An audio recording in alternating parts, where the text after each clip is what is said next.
ఓం శాంతి.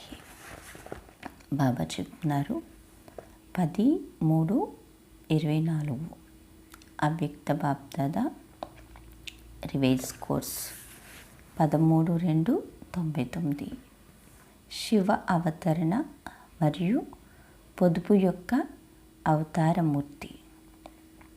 ఈరోజు త్రిమూర్తి శివయ్య తమ అతి ప్రియాతిప్రియమైన మధురాతి మధురమైన శాలిగ్రామాలైన పిల్లలను కలుసుకునేందుకు వచ్చారు. ఈరోజు శివుడు మరియు శాలిగ్రామాలకు విశేషమైన రోజు. పిల్లలను కలుసుకుని బాబా సంతోషిస్తున్నారు. పిల్లల పుట్టినరోజును జరిపేందుకు బాబా వచ్చారు. మరియు మేము బాబా పుట్టినరోజును జరిపేందుకు వచ్చామని పిల్లలు అంటారు. బాబాకు కూడా సంతోషము మరియు పిల్లలకు కూడా సంతోషము. ఎందుకని సంతోషము? ఎందుకంటే ఈ పుట్టినరోజు మొత్తం కల్పంలో అతీతమైంది మరియు ప్రియమైంది. ఎందుకంటే మొత్తం కల్పంలో ఇటువంటి పుట్టినరోజు ఎవ్వరికీ జరుపబడలేదు.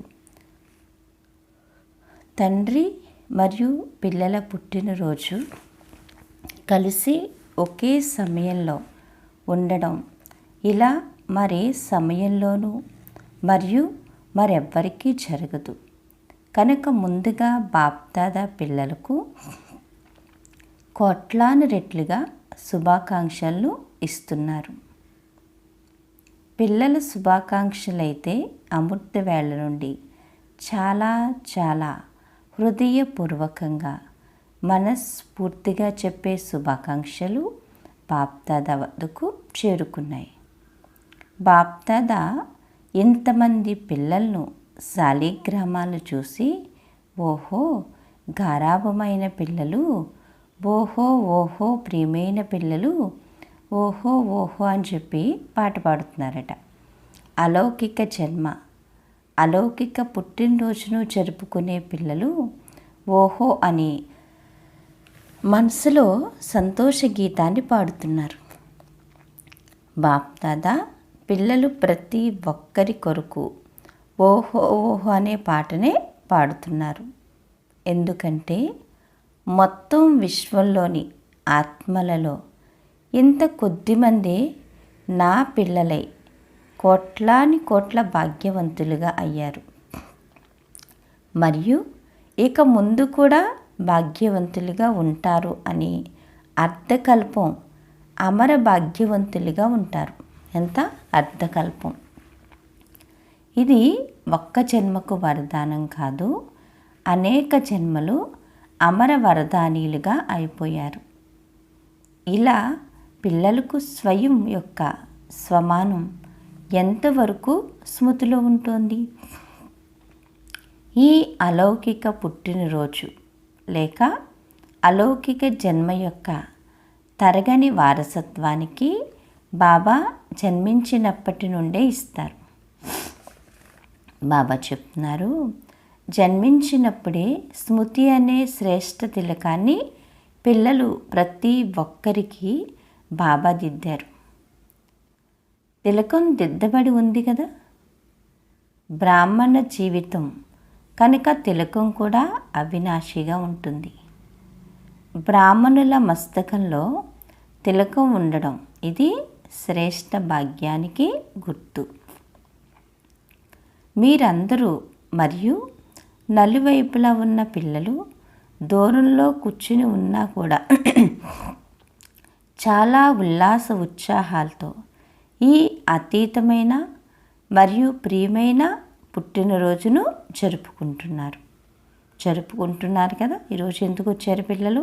బాబా పుట్టినరోజు చేయడానికి పిల్లలు వచ్చారు. పిల్లల పుట్టినరోజు జరపడానికి బాబా వచ్చారు. పిల్లలందరికీ బాబా ఏ వరదానం ఇచ్చారు? అమర భవ అనే వరదానాన్ని ఇస్తున్నారు కదా. బాబా చెప్తున్నారు, బాబా మా పుట్టినరోజు ఉత్సాహాలతో ఈ అతీతమైన మరియు ప్రియమైన పుట్టినరోజును జరుపుకుంటున్నారు కదా. బాబా మా పుట్టినరోజును జరుపుతున్నారు మరియు మేము బాబా పుట్టినరోజును జరుపుతున్నాము అని అందరూ సంతోషిస్తున్నారు. ఎంత సంతోషంగా ఉన్నారు చెప్పండి. సంతోషాన్ని కొలవగలరా అని అడుగుతున్నారు బాబా. కొలవగలరా? ఏదైనా కొలత ఉందా సంతోషం కొలవడానికి? ఈ ప్రపంచంలో ఈ అలౌకిక సంతోషాన్ని కొలిసే సాధనం ఏది కనిపెట్టబడలేదు. సంతోషాన్ని కొలవడానికి సాధనమైతే కనిపెట్టలేదు. బాబా అంటారు, సముద్రమంత సంతోషం ఉందా అని మిమ్మల్ని అడిగితే ఏమంటారు అని అడుగుతున్నారు బాబా. ఏమంటారు? మీకు సముద్రం అంత సంతోషం ఉందా అని అడిగితే ఏమంటారు? మా సంతోషం ముందు సముద్రం సరిపోదు అని అంటారు. మంచిది. మరి ఆకాశం అంత సంతోషం ఉందా? పోనీ సముద్రం అయితే సరిపోదు, మరి ఆకాశం అంత ఉందా? ఆకాశం సరిపోతుందా అని అడుగుతున్నారు బాబా. ఆకాశం కంటే కూడా పైనేముంది? మీ ఇల్లు ఉంది. ఏంటి? సూక్ష్మవతనం ఉంది. కనుక కొలిసేందుకు తూచేందుకు ఏది వెలువడ చాలదు. ప్రేమను కొలిసే సాధనం, సంతోషాన్ని కొలిసే సాధనం ఇప్పటి వరకు ఎవరు తయారు చేయలేదు, తయారు చెయ్యరు కూడా. ఇంతగా సంతోషం ఉన్నట్లయితే ఒక్క చేత్తో చప్పట్లు కొట్టండి. అందరూ చప్పట్లు కొట్టారు. సంతోషం ఉంది కదా. సరే, ఇందులో అయితే అందరూ చేతులెత్తారు. అభినందనలు. బాబా అంటారు, ఇప్పుడు మరొక ప్రశ్న. బాబా ఏం చెప్తున్నారు? ఇప్పుడు మరొక ప్రశ్న. తెలిసిపోయింది, అందుకే నవ్వుతున్నారు అంటున్నారు బాబా. బాప్దాదా పిల్లలు ప్రతి ఒక్కరిని వికసించిన ఆత్మీక గులాబీ పుష్పంగా చూడాలనుకుంటున్నారు. సగం వికసించి ఉండడం కాదు, సదా మరియు పూర్తిగా వికసించి ఉండాలి. వికసించిన పుష్పం ఎంత ప్రియంగా అనిపిస్తుంది. దానిని చూస్తేనే ఎంతో ఆనందం కలుగుతుంది. కొంచెం వాడిపోయిన దానిని ఏం చేస్తారు? పక్కకు పెట్టేస్తారు. బాప్దాదా పక్కన పెట్టరు, కానీ వారికి వారే తొలగిపోతారు అని చెప్తున్నారు బాబా కదా. బాప్దాదా అయితే పక్కన పెట్టరు, కానీ వాళ్ళకి వాళ్ళు ఏమైపోతున్నారు? తొలగిపోతున్నారు. బాబా చెప్తారు, ఈరోజు పండుగను జరుపుకునే రోజు కదా. మురళీనైతే ఎప్పుడూ వింటూనే ఉంటారు.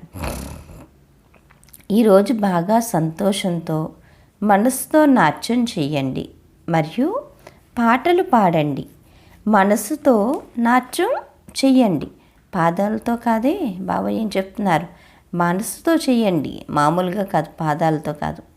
పాదాలతో నాట్యం చేయడం మొదలు పెడితే గొడవైపోతుంది అంటున్నారు బాబా. అదిరిపోదు. కానీ పిల్లలు నాట్యం కూడా చేస్తున్నారు మరియు మధురమైన బాబా మహిమ మరియు తమ అలౌకిక మహిమకు చెందిన పాటలు కూడా చాలా పాడుతున్నారు. మీ మనసులోని ధ్వని బాబాకు చేరుకుంటుంది అని చెప్తున్నారు బాబా. మనసులో ధ్వని ఏమవుతుంది? బాబా వరకు చేరుకుంటోంది కదా. వెళ్తుందా? బాబా వద్దకు వెళ్ళట్లేదా? వెళ్తుంది కదా. అందుకని ఏం చేయండి? మనసు ద్వారా బాబాని ఎప్పుడు కూడా నిరంతరం ఏం చేయాలి? స్మృతి చేయాలి. మనసులో ధ్వని అయితే బాబా వరకు చేరుకుంటూ ఉంది. బాబా చెప్తారు, అన్ని దేశాల నుండి ధ్వని వస్తూ ఉంది. బాబా ధ్వనిని వారు వింటున్నారు కూడా, మరియు బాబా కూడా వారి ధ్వనిని వింటున్నారు. విశ్వానికి అతి స్నేహిలైన ఓ పిల్లలు, బాగా నాట్యం చెయ్యండి, పాడండి అని చెప్తున్నారు బాబా. ఇక వేరే పనేముంది అని బాబా కూడా అంటారు. బ్రాహ్మణుల పనేంటి? యోగాన్ని జోడించడం. అంటే ఏంటి? ఏమైనా కష్టం ఉందా? యోగానికి గల అర్థమే ఆత్మ మరియు పరమాత్మల మిలనం. మరియు మిలనంలో ఏం జరుగుతుంది? సంతోషంలో నాట్యం చేస్తారు. బాబా మహిమ యొక్క మధురమైన పాటలను మనసు అనుకోకుండానే పాడుతుంది. బ్రాహ్మణుల పని ఇదే, పాడుతూ ఉండండి మరియు నాట్యం చేస్తూ ఉండండి. ఇది కష్టమా అని అడుగుతున్నారు బాబా. నాట్యం చేయడం, పాటలు పాడడం కష్టమా? కాదు కదా. ఎవరికైతే కష్టం అనిపిస్తుందో వారి చేతులెత్తండి. ఈ రోజుల్లో అయితే ఇది నాట్యం చేసే, పాటలు పాడే సీజన్ కనుక మీరు కూడా ఏం చెయ్యాలి? నాట్యం చెయ్యండి, పాడండి. సహజం కదా. సహజమైతే తల ఊపండి అంటున్నారు బాబా. కష్టమైతే కాదు కదా. ఉద్దేశపూర్వకంగా సహజం నుండి తొలగిపోయి కష్టంలోకి వెళ్ళిపోతారు. కష్టమే లేదు కదా. కష్టమైతే లేదు, చాలా సహజం. ఎందుకంటే అర్ధకల్పం కష్టతరమైన జీవితాన్ని గడిపారు కనుక ఈ సమయంలో సహజమైపోతుంది అన్నది బాప్దాదాకు తెలుసు. బాబా అంటారు, కష్టం అనుకునేవారు ఎవరైనా ఉన్నారా? అప్పుడప్పుడు కష్టం అనిపిస్తుందా? ఎలా అయితే ఎవరైనా నడుస్తూ నడుస్తూ దారి మర్చిపోయి వేరే దారిలోకి వెళ్ళిపోతే కష్టం అనిపిస్తుంది కదా. జ్ఞాన మార్గం కష్టమైంది కాదు, బ్రాహ్మణ జీవితము కష్టమైంది కాదు. బ్రాహ్మణులకు బదులుగా క్షత్రియులుగా అయిపోతారు. క్షత్రియుల వల్లే పనే పోట్లాడడం, గొడవ పడడం, ఇదైతే కష్టమే అవుతుంది కదా. యుద్ధం చేయడం అయితే కష్టంగా ఉంటుంది. సంబరాన్ని జరుపుకోవడం అయితే సహజం. బాబా అంటారు, డబల్ విదేశీయులు ఆనందంలో ఉండేవారే కదా. ఒక చేత్తో చప్పట్లు కొట్టండి, ఆనందంగా ఉన్నారా? అక్కడికి వెళ్ళి తికమక్కలోకి రారు కదా. చూడండి, నేటి శివ జయంతి యొక్క మహత్వం 2 విషయాలకు చెందింది. ఒకటి, ఈరోజు వ్రతాన్ని ఆచరిస్తారు. డబల్ విదేశీయులైతే ఈ పండుగను జరుపుకోరు, భారతదేశంలోనే జరుపుకుంటారు. ఈ రోజు యొక్క మహత్వం వ్రతాన్ని ఆచరిస్తారు. మరియు రెండవది, జాగరణ చేస్తారు. మరి మీరందరూ వ్రతాన్ని కూడా చేపట్టారు కదా. పక్కా వ్రతాన్ని చేపట్టారా? లేక ఒకసారి కచ్చాగా, పచ్చిగా, ఒకసారి పక్కాగా అంటే పరిపక్వంగానా? పచ్చిగా ఉన్నది మంచిగా అనిపిస్తుందా? పండినవి మంచిగా అనిపిస్తాయి కదా. బాబా చెప్తారు కదా, ఏ వ్రతాన్ని చేపట్టారు? బాప్దాదా అన్నిటికన్నా మొదటి వ్రతంగా దేనినిచ్చారు? స్మృతి తిలకాన్ని పెట్టుకున్న తర్వాత మొట్టమొదటి వ్రతంగా దేనిని తీసుకున్నారు? గుర్తుంది కదా అంటున్నారు బాబా. సంపూర్ణ పవిత్రో భవ. బాబా చెప్పారు మరియు పిల్లలు ధారణ చేశారు. పవిత్రత వ్రతాన్ని చేపట్టడం అంటే కేవలం బ్రహ్మచర్య వ్రతమేమే కాదు, కానీ బ్రహ్మ బాబా సమానంగా ప్రతి సంకల్పం, మాట మరియు కర్మల్లో పవిత్రత ఉండడం. వీరినే బ్రహ్మచారి మరియు బ్రహ్మచారి అని అంటారు. బాబా అంటారు ఏమంటారు కదా, బాబా చెప్తారు కదా, ప్రతి మాటలో పవిత్రత వైబ్రేషన్ నిండి ఉండాలి. ప్రతి సంకల్పం పవిత్రత యొక్క మహత్వం ఉండాలి. ప్రతి కర్మలో కర్మ మరియు యోగం ఉండాలి, అనగా కర్మయోగి అనుభవం ఉండాలి. వీరినే బ్రహ్మచారి అని అంటారు. బ్రహ్మ బాబాను చూశారు కదా, వారి ప్రతి మాట మహావాక్యంగా ఉండేది, సాధారణ వాక్యంగా ఉండేది కాదు. ఎందుకంటే మీ జన్మయే సాధారణమైన జన్మ. బాబా చెప్తారు, కాదు, మీ జన్మయే సాధారణమైన జన్మ కాదు, అలౌకికమైనది. అలౌకికతకు గల అర్థమే పవిత్రత. కనుక ప్రతిరోజు మీకు మీరు టీచర్గా అయ్యి చెక్ చేసుకోండి మరియు శాతం అనుసారంగా మీకు మీరే మార్కులు ఇచ్చుకోండి. 100% పవిత్రంగా అవ్వాలి. కనుక ప్రతిరోజు మిమ్మల్ని మీరు చూసుకోండి, ఇతరులను చూడకూడదు.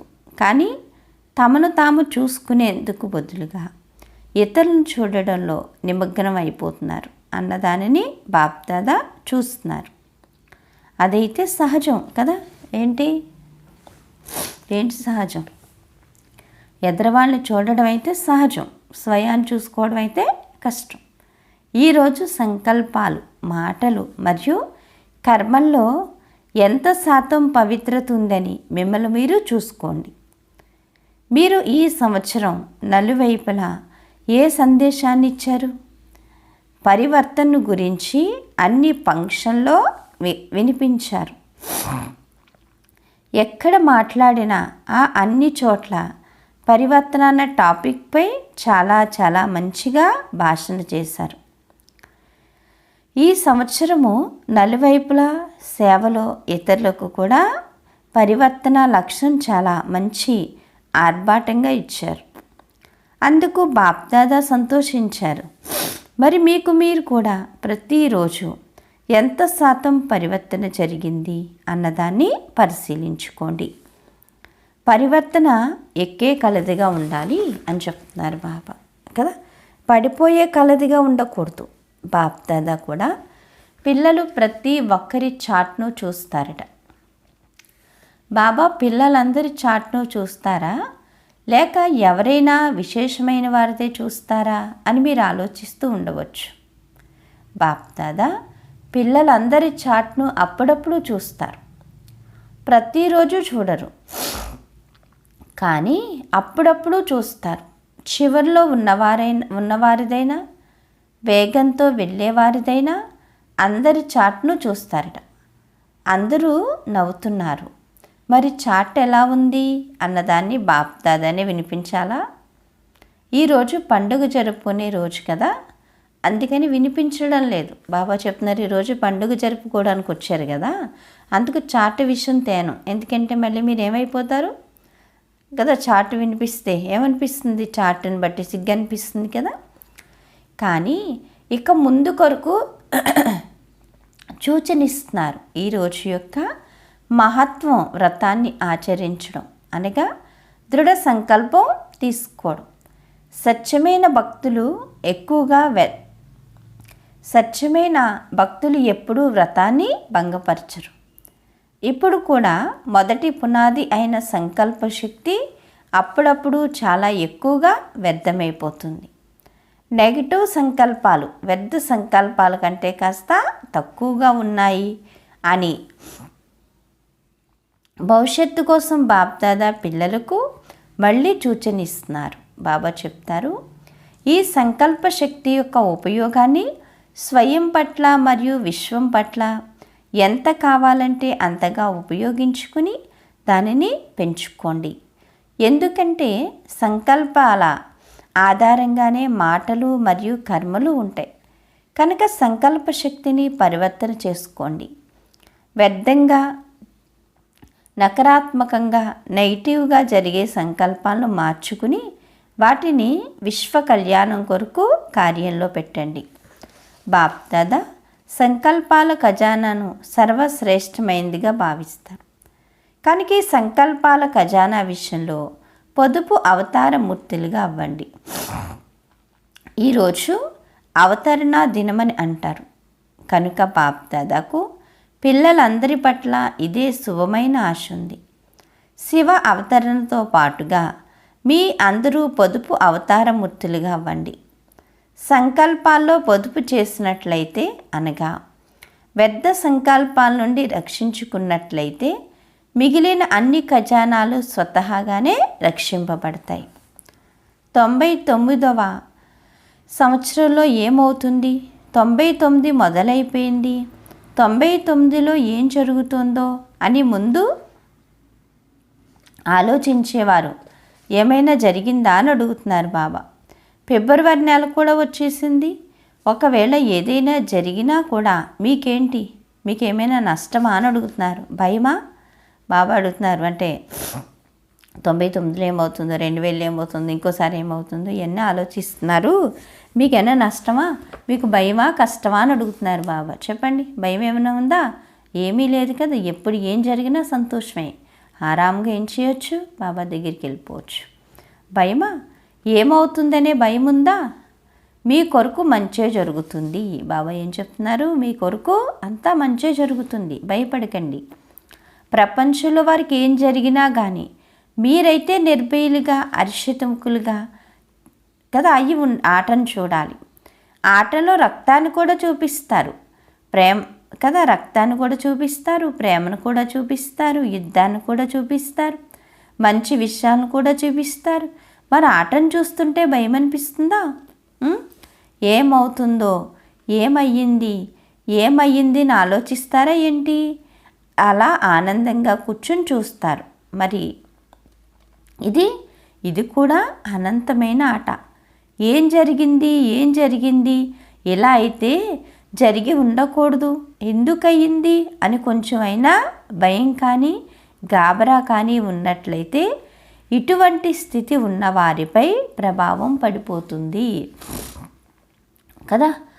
మంచిగా ఉన్నప్పుడు మంచి స్థితి, గడబిడ స్థితిలో స్వయం కూడా గడబిడ స్థితిలోకి వచ్చేస్తారు, అలజడిలోకి వచ్చేస్తారు. కనుక 99వ సంవత్సరమైన 2000 సంవత్సరమైన మీకేంటి?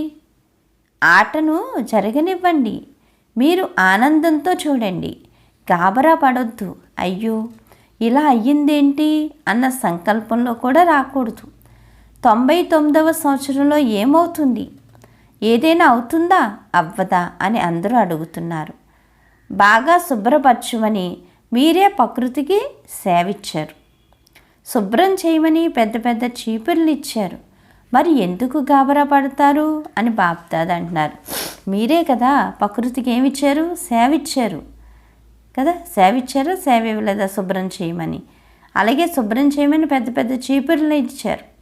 మరి మళ్ళీ మీరు సేవిచ్చి గాబరా పడతారు ఎందుకు అని అడుగుతున్నారు బాబా కదా. ఏం జరిగినా మంచే జరుగుతుంది, అలజడిలో కానీ గాబరా పడి కానీ అవ్వకండి.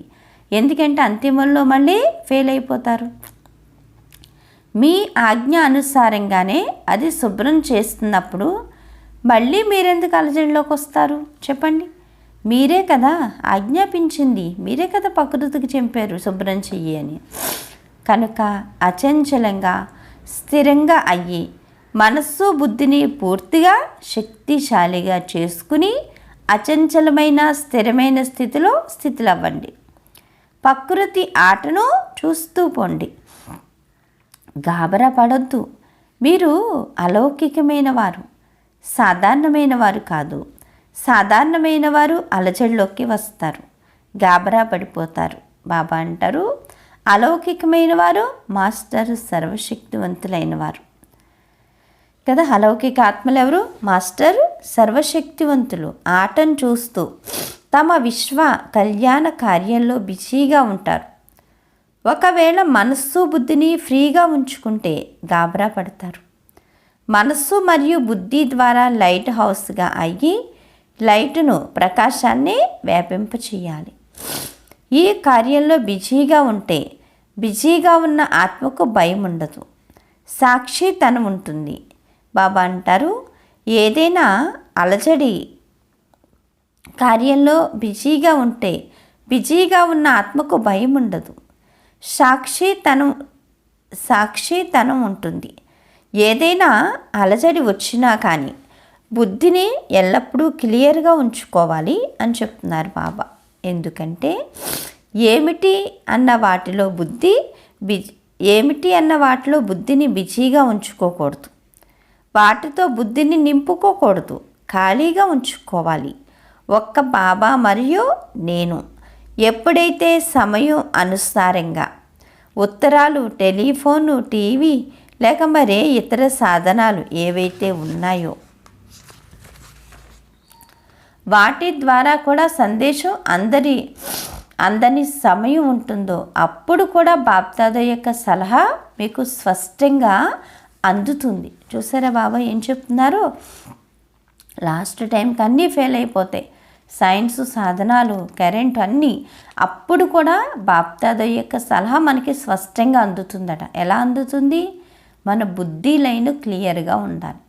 కనుక ఈ విజ్ఞాన సాధనాలను ఎప్పుడూ ఆధారంగా చేసుకోకండి, ఉన్నవి ఉపయోగించుకోండి కానీ వాటి ఆధారంగా మీ జీవితాన్ని తయారు చేసుకోకండి. సైన్స్ సాధనాలు ఉన్నా కూడా అప్పుడప్పుడు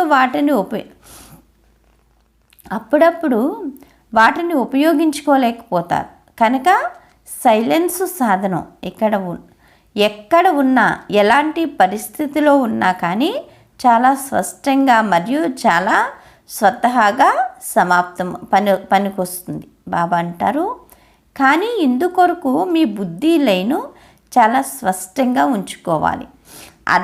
అర్థమైందా అని అడుగుతున్నారు బాబా. అర్థమైందా? త్వరగా స్వర్ణమ యుగం వచ్చేయాలి అని మీరే ఆహ్వానిస్తున్నారు. మరి స్వర్ణమ యుగంలో ఈ శుభ్రత కావాలి కదా. ప్రకృతి చాలా మంచిగా శుభ్రపరుస్తుంది అని చెప్తున్నారు బాబా కదా. ప్రకృతి ఏం చేస్తుంది? చాలా మంచిగా పరుస్తుందా పరవట్లేదా? శుభ్రపరుస్తుంది కదా బాబా చెప్తారు. మరి ఈరోజు మామూలు సంకల్పం కాకుండా ఏ దృఢ సంకల్పాన్ని తీసుకున్నారు? పొదుపు అవతార మూర్తులుగా అవ్వవలసిందే కదా. పొదుపు చేయండి.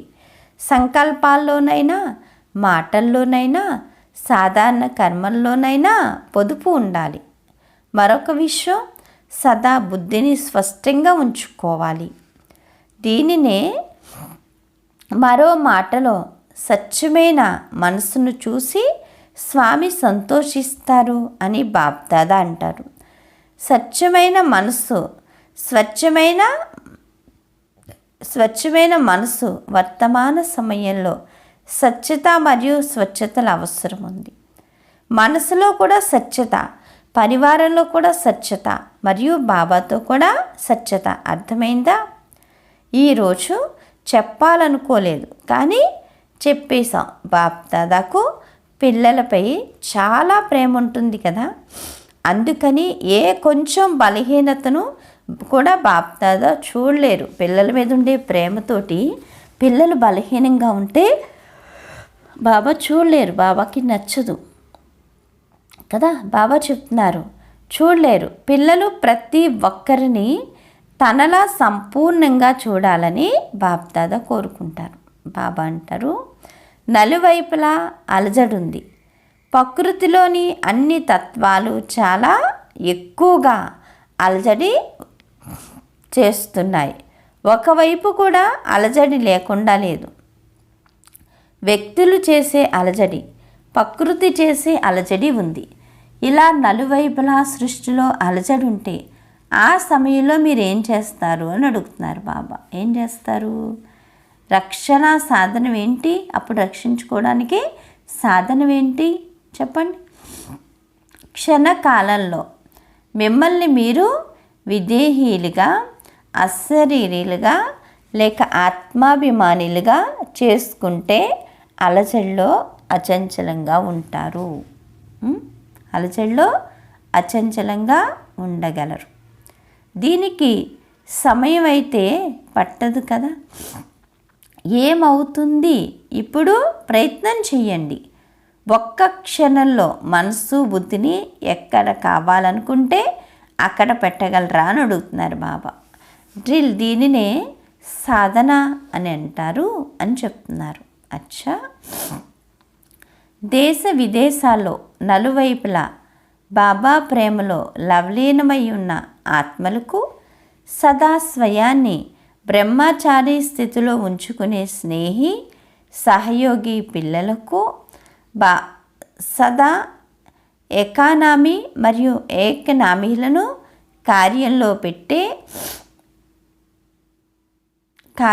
పెట్టే ధైర్యవంతులైన పిల్లలకు సదా అలజడిలో కూడా అచలంగా ఉండే నిర్భయ ఆత్మలకు సదా ఆనందాన్ని అనుభవిస్తూ బాబా సమీపంలో ఉండే పిల్లలకు ప్రియస్మృతులు మరియు నమస్తే కదా. బాబా చెప్తున్నారు, పిల్లల గ్రీటింగ్స్ కార్డులు అన్నీ అందే. పిల్లలు వేసిన గ్రీటింగ్స్ అన్నీ బాబా దగ్గరికి చేరుకున్నాయట. బాప్దాదా చూస్తున్నారు. అందరూ పుట్టినరోజు శుభాకాంక్షల కార్డులు పంపారు. విదేశీయులు ప్రేమికుల రోజు కార్డులు కూడా పంపారు. మరి ప్రేమ సాగరుడైన బాబా పిల్లలందరికీ శివరాత్రికి అలాగే ప్రేమతో మునిగిపోయి ఉండే రోజు కూడా శుభాకాంక్షలు ఇస్తున్నారు. శుభాకాంక్షలు, శుభాకాంక్షలు, శుభాకాంక్షలు కదా. నలువైపులా ఉన్న దేశము, పట్టణాలు, గ్రామాల్లో ఉన్న పిల్లలకు శుభాకాంక్షలు. అందరికంటే ముందుగా చిన్న చిన్న గ్రామాల్లో ఉన్న వారికి ప్రియ స్మృతులు మరియు శుభాకాంక్షలు. అలాగే మీ అందరికీ కూడా శుభాకాంక్షలు. ఎన్ని శుభాకాంక్షలు ఇవ్వాలి? మీరు ధారణ చేసేదానికంటే కూడా ఎక్కువగా శుభాకాంక్షలు అని చెప్తున్నారు బాబా. మనం ధారణ చేసేదానికంటే కూడా బాబా ఏం చేస్తున్నారు? ఎక్కువ శుభాకాంక్షలు ఇస్తున్నారు. థ్యాంక్ యూ బాబా.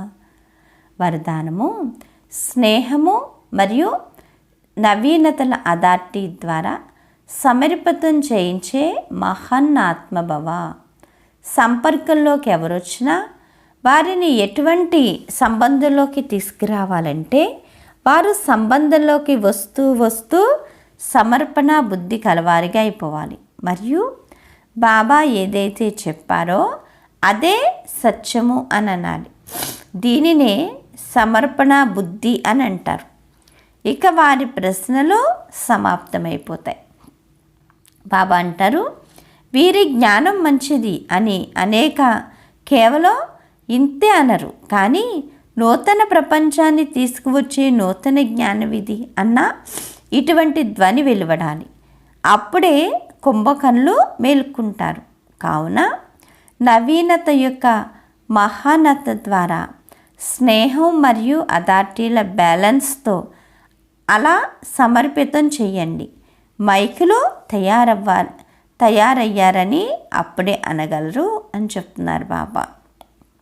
స్లోగన్ను: ఒక్క పరమాత్మ ప్రియులుగా అయినట్లయితే విశ్వ ప్రియులుగా అయిపోతారు. పరమాత్మకి ప్రియమైన వారిగా అవుతే విశ్వానికి ప్రియమైన వారిగా తయారవుతాము అని చెప్తున్నారు బాబా.